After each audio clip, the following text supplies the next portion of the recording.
សូមគោរពនឹងជំរាបសួរពុកម៉ែបងប្អូនដែលកំពុងតាមដានទស្សនាវីដេអូនេះទាំងអស់គ្នាតើលោកអ្នកកំពុងតែជួបបញ្ហាកង្វះខាតទឹកប្រើប្រាស់ក្នុងការស្រោចស្រពដំណាំចម្ការឬជួបបញ្ហាប្រភពទឹកនៅឆ្ងាយពីចម្ការមែនទេថ្ងៃនេះផងដែរខ្ញុំសូមណែនាំនៅឈុតម៉ូទ័របូមទឹកសូឡាទម្លាក់អណ្ដូងប្រភេទ ACDC Hybrid ដែលយើងធ្វើការដំឡើងដើម្បីបូមទឹកពីអូយកទៅស្រោចស្រពដំណាំចម្ការតង្កែននិងចម្ការស្វាយប្រភេទម៉ូទ័របូមទឹកសូឡានេះគឺវាមានកម្លាំង20សេសឬ15គីឡូវ៉ាត់មានទំហំតួ150ឬ6អ៊ីងដែលអាចធ្វើការបូមទឹកបានបរិមាណ96ម៉ែត្រគីបក្នុង1ម៉ោងជាមួយនឹងកម្ពស់អាចរុញបានរហូតដល់កម្ពស់132ម៉ែត្រចំពោះទំហំសយោចេញរបស់ម៉ូទ័រនេះគឺវាមានទំហំ100ឬ4អ៊ីងដែលយើងធ្វើការតភ្ជាប់ជាមួយនឹងសយោចេញ150ប្រវែង15ម៉ែត្ររុញឡើងកម្ពស់15ម៉ែត្រ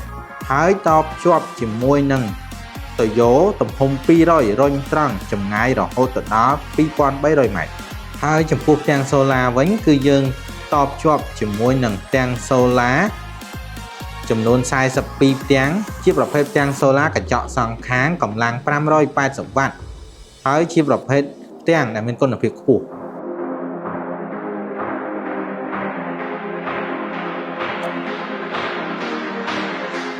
លក្ខណៈពិសេសរបស់ម៉ូទ័របូមទឹកសូឡានេះគឺប្រើប្រាស់ផ្ទាំងតិចជាងប្រភេទម៉ូទ័របូមទឹកដទៃម៉ូទ័រយើងប្រើប្រាស់ផ្ទាំងចំនួនតែ42ផ្ទាំង